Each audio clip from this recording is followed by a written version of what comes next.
अवधूत चिंतन श्री गुरुदेव दत्त श्री स्वामी समर्थ सर्वांना. तर संपत्ती येण्यापूर्वी मांजर देते हे 9 शुभ संकेत. तर नमस्कार मंडळी. श्रीकृष्णाने सांगितले आहे की जेव्हा एखाद्या व्यक्तीची चांगली वेळ येते तेव्हा त्याला निसर्गाद्वारे अनेक प्रकारचे संकेत मिळत असतात. त्याला प्राणी, झाडे, वनस्पती यांच्याद्वारे संकेत मिळतात आणि ही चिन्हे समजून घेतल्यास एखादी व्यक्ती आपले भविष्य घडवू शकते आणि त्याचे नशीब देखील बदलू शकते. या चिन्हाद्वारे त्याला कळते की त्याचे भविष्य कसे असणार आहे.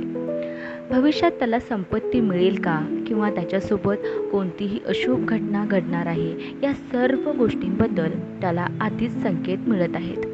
आणि हे संकेत जर एखाद्या व्यक्तीला समजले तर त्याला त्याच्या येणाऱ्या काळाबद्दल आधीच कळू शकते आणि भविष्यात एखादी अशुभ घटना घडणार असेल तर तो ती टाळू शकतो. तर मंडळी, जेव्हा एखाद्या व्यक्तीची चांगली वेळ येणार आहे तेव्हा तो ही चिन्हे ओळखून त्याचा अधिक फायदा घेऊ शकतो. आज आपण अशा प्राण्यांबद्दल बोलणार आहोत जो आपल्याला आपल्या चांगल्या वेळेबद्दल आधीच सूचित करतो. तो प्राणी दुसरा कोणी नसून मांजर आहे. तर मांजर आपल्या येणाऱ्या वेळेबद्दल आधीच सांगते, ते संकेत देते. प्रत्येक व्यक्तीला या संकेताबद्दल माहीत असणे अत्यंत आवश्यक आहे. तर मंडळी, मांजराकडून आपल्याला कोणते संकेत मिळतात ते आपण ह्या व्हिडिओमध्ये जाणून घेऊया. पण त्याआधी तुम्ही माझ्या चॅनलवर नवीन असाल तर चॅनलला सबस्क्राईब करा. त्याचबरोबर कमेंटमध्ये जय श्री स्वामी समर्थ लिहायला विसरू नका. जर तुमच्या घरी मांजर येऊन पाणी प्यायले तर तो खूप शुभ चिन्ह मानले जाते. आपण सर्वांनी हे ऐकले आहे की अनेकदा घरात मांजर येते आणि दूध पिते, परंतु जर तुमच्या घरी मांजर येऊन पाणी प्यायले तर याचा अर्थ तुमच्या आयुष्यात काहीतरी चांगले घडणार आहे. असं म्हणतात की घरात मांजर पाणी पिते तेव्हा ते माता लक्ष्मीच्या आगमनाचे एक लक्षण असते. म्हणजे तुमचे चांगले दिवस येणार आहेत, तुमचे नशीब बदलणार आहे, तुमच्या जीवनात सुख समृद्धी येणार आहे आणि धनसंपत्तीमध्ये वाढही होणार आहे, हे त्याचं चिन्ह तो दाखवतो. जर तुम्ही मांजराला पाणी पिताना पाहिले असेल तर तुम्हाला लवकरच आर्थिक लाभ होण्याची चिन्हे आहेत. पैशाच्या नवीन संधी तुमच्यासाठी निर्माण होतील, तुमची प्रगती होईल आणि तुम्ही प्रगतीकडे वाटचाल कराल. तुमच्या घरात मांजराने पाणी पिणे हे तुमचे नशीब बदलणार असल्याचे एक लक्षण आहे. तुम्हाला संपत्ती मिळेल आणि तुम्ही प्रगतीच्या पायऱ्या चढत राहाल. तुम्ही समृद्धीकडे वाटचाल करत आहात याचे ते एक लक्षण आहे. जर समजा तुमच्या घरात 2 मांजर एकमेकांशी भांडू लागले तर त्यांना ताबडतोब घरातून हाकलून द्या, कारण ते तुमच्या घरासाठी शुभ लक्षण नाही किंवा तुमच्या घरासाठी ते अत्यंत अशुभ मानले जाते. तर मंडळी, जर तुमच्या घरात मांजर आली आणि भांडायला लागली तर याचा अर्थ काय की लवकरच तुमच्या घरावर संकट येणार आहेत आणि तुमच्या कुटुंबातील सदस्यांच्या नात्यात दुरावा निर्माण होऊ शकतो आणि तुमच्याशी मोठा वादही होऊ शकतो. कुटुंबातील सदस्य किंवा तुमचे शेजारी यांच्यात भांडणाचे वातावरण देखील असू शकते. म्हणून मांजरांना कधीही आपल्या घरात भांडण करून देऊ नका. जर तुमच्या घरात मांजर भांडत असतील आणि अशा परिस्थितीत तुमच्या घरात भांडण होण्याची शक्यता आहे असे तुम्हाला जर दिसले तर अशा वेळी तुम्ही शांत राहून सर्वांना समजून घ्या. यावेळी जर तुम्ही शांत चित्ताने काम केले नाही तर तुमच्या घरातील नात्यात दुरावा येऊ शकतो. जर समजा तुम्ही काही कामासाठी बाहेर जात असाल आणि त्यावेळी मांजर तुमचा रस्ता ओलांडत असेल तर ते एक अशुभ चिन्ह मानले जाते आणि अशा परिस्थितीत प्रवास करू नये, अन्यथा काहीतरी वाईट घडू शकते असे सांगितले जाते. परंतु जर ते दुसऱ्या दृष्टिकोनातून पाहिले तर हे देखील एक शुभ चिन्ह आहे, कारण मांजराने तुम्हाला आधीच सावध केले आहे की काहीतरी चुकीचे घडणार आहे आणि अशा परिस्थितीत शक्य असल्यास प्रवास काही काळ पुढे ढकलावा. प्रवास पुढे ढकलणे शक्य नसेल तर एक उपाय म्हणजे तुम्ही जिथे आहात तिथे थोडा वेळ थांबा आणि तुमचे श्वास मोजा आणि 20 श्वास घेतल्यानंतर देवाचे नाव घ्या किंवा एक घोट पाणी प्या आणि पुन्हा प्रवासाला सुरुवात करा. असे केल्याने तुम्हाला त्याचा खूपच फायदा होईल. असे म्हणतात की जे काही वाईट घडणार होते ते टळेल आणि तुम्ही तुमच्या कामावर सुरक्षितपणे जाऊ शकाल आणि तुमच्या ठिकाणी तुम्ही व्यवस्थित पोहोचू शकाल. तर मांजराचे रडणे, तर हे मांजराचे रडणे हे शुभ आहे की अशुभ?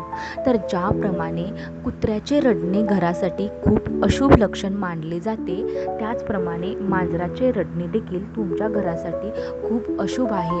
कारण मांजर देखील वाईट आणि नकारात्मक शक्ती ओळखते आणि अशा वेळी जर मांजर रडायला लागली किंवा उदास आवाजात शोक करायला लागली तर ते तुमच्या घरासाठी अशुभ मानले जाते. जर एखादी मांजर तुमच्या जागेवर गेली आणि वारंवार रडत असेल तर लगेच तिथून तिला पळवून लावा. कारण लक्षात ठेवा की तुम्हाला मांजर मारण्याची गरज नाही, परंतु फक्त तिला घाबरवा आणि पळवून लावा. जेव्हा तुम्ही त्याला घाबरवून पळवून लावाल तेव्हा जे काही वाईट असेल ते लगेच तुमच्या घरातून निघून जाईल. तुमच्या घरात काही वाईट घडणार असल्याचे हे लक्षण आहे. त्यामुळे जर तुम्हाला मांजराचे रडणे ऐकू आले तर तुम्ही ताबडतोब सावध व्हा आणि तिथून त्या मांजराला पळवून लावा. आता समजा जर एखादी मांजर तुमच्या घरी आली आणि पिल्लांना जन्म दिला तर ते खूप भाग्यवान असल्याचे लक्षण आहे. कारण ते एक खूप शुभ संकेत मानला जातो. कारण घरात मांजरीच्या पिल्लांना जन्म देणे हे सांगते की तुम्हाला देवी लक्ष्मीचा आशीर्वाद मिळाला आहे. आणि जर तुमच्या घरात मांजरीने पिल्लांना जन्म दिला तर ते तुमच्या घरासाठी खूप शुभ मानले जाते. आणि अशा वेळी जर तुम्ही त्या मांजरीच्या पिल्लांना त्रास देऊ नये असं काहीतरी करा किंवा कुणाकडून त्या मांजरीच्या पिल्लांना त्रास होऊ नये याची जबाबदारी ही तुमच्यावर असेल. आणि त्यामुळे त्यांना खायला दूध आणि ब्रेड तुम्ही द्या. हे तुमच्यासाठी खूप शुभ असेल आणि तुम्ही दिवसेंदिवस प्रगतीच्या दिशेने वाटचाल कराल आणि तुमच्या घरात धनसंपत्ती वाढेल. जर तुम्ही पाहिले की एखादी मांजर तुमच्या घरी येऊन उदास बसते तर ते तुमच्या घरासाठी अजिबात शुभ लक्षण मानले जात नाही किंवा ते शुभ अशुभ लक्षण, कारण ते खूप अशुभ लक्षण आहे. जर तुमच्या घरी येणारा आणि उदास बसणारा कोणताही प्राणी तुमच्यासाठी शुभ संकेत देत नाही आणि ते तुमच्या घरासाठी हे अशुभ मानले जाते. परंतु मांजर घरात येऊन उदास बसणे हे अतिशय अशुभ मानले जाते. जर तुमच्या घरात एखादी मांजर बसलेली असेल जी तुम्हाला खूप दुःखी वाटत असेल तर तुम्ही तिला तिथून हाकलून लावा. तसेच ताबडतोब तुमच्या घरातील मंदिरात किंवा घराजवळच्या मंदिरात जाऊन माता भगवतीला हात जोडून प्रार्थना करा की हे भगवती माता, आमच्यावर जे काही संकट येणार आहे ते दूर कर. तर मंडळी, घरात मांजर येणे आणि दुःखी होणे हे सूचित करते की तुमच्यावर खूप मोठी समस्या येणार आहे किंवा काही घटना तुमच्या आणि तुमच्या कुटुंबासमेतही घडू शकते किंवा कोणीतरी नातेवाईक आजारी असल्याची शक्यता आहे. त्यामुळे तुम्ही ताबडतोब सावधगिरी बाळगली पाहिजे. जर एखाद्या मांजराने तुम्हाला पंजे मारले तर हे चांगले संकेत मानले जात नाही. असे मानले जाते की याचा अर्थ असा आहे की तुमच्या घरात कोणीतरी आजारी पडण्याची शक्यता आहे आणि अशा स्थितीत त्यावर उपचार करण्यासाठी हनुमान मंदिर किंवा भैरव मंदिरात जाऊन हात जोडून देवासमोर दिवा लावा, प्रसाद अर्पण करा आणि खऱ्या मनाने प्रार्थना करा.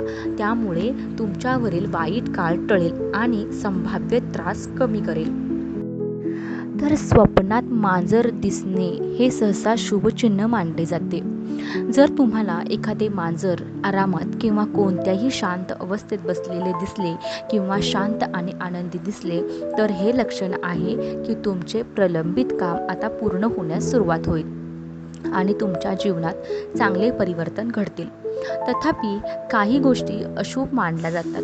जसे की जर तुम्हाला स्वप्नात मेलेले मांजर दिसले किंवा 2 मांजरी भांडताना दिसल्या तर ही चिन्हे चांगली मानली जात नाहीत. परंतु या व्यतिरिक्त स्वप्नात मांजर पाहणे हे आपल्यासाठी आनंद आणि यशाचे एक लक्षण मानले जाते. तर मंडळी, मांजर हा सर्वभक्षी प्राणी आहे. तो मांस आणि शाकाहारी दोन्ही खातो. मांजराने तुमच्या घरात मांसाचा तुकडा टाकला, मग ते उंदराचे मांस असो व अन्य कोणाचे, तर ते अशुभ मानले जाते. असे म्हटले जाते की तुमच्या घरात मोठा अपघात होऊ शकतो किंवा कुटुंबातील कोणाची तरी तब्येत बिघडू शकते, याचे हे लक्षण आहे. ही एक चेतावणी मानली जाते की आपण सावध राहावे. अशा परिस्थितीत कुटुंबातील सदस्याच्या कल्याणासाठी आपण देवाकडे प्रार्थना करा आणि घराच्या सुरक्षेसाठी काही उपाय करा, असा सल्ला दिला जातो. हे लक्षण आहे की तुम्हाला तुमच्या कुटुंबाची आणि स्वतःच्या आरोग्याची काळजी घेणे आवश्यक आहे, जेणेकरून तुम्ही कोणत्याही अप्रिय घटनेसाठी आधीच तयार असाल. जर सकाळी तुमच्या घरात मांजर आली आणि ती येताना दिसली, तर ते खूप शुभ मानले जाते. हे शुभ चिन्ह मानले जाते. सहसा एक मांजर येते आणि शांतपणे जाते. कधी ते दूध पिते, तर कधी काही बिघडवते. पण जर पहाटेच एखादी मांजर तुमच्या घरात येताना तुम्हाला जर दिसली, तर याचा अर्थ देवांनी तुम्हाला आशीर्वाद देण्यास सुरुवात केली आहे.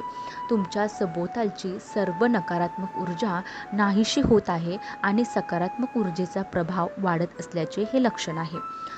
हा काळ तुमच्यासाठी आनंदाचा आणि प्रगतीचा काळ मानला जातो. म्हणजे तुमचे एखादे रखडलेले काम ही आता पूर्ण होण्यास सुरुवात होईल आणि तुमचे आयुष्य चांगल्या दिशेने पुढे जाईल. आता मित्रांनो, ही सर्व माहिती लोकांचे हित लक्षात घेऊन दिली जात आहे. तुमच्या श्रद्धा आणि विश्वासावर वास्तुशास्त्रातील उपाय करून पहा. व्हिडिओचा उद्देश फक्त तुम्हाला चांगला सल्ला देणे हा आहे. तर आजचा माहितीपूर्ण व्हिडिओ तुम्हाला आवडला असेल तर हा व्हिडिओ लाईक करा, शेअर करा आणि सबस्क्राईब करा. धन्यवाद. श्री स्वामी समर्थ.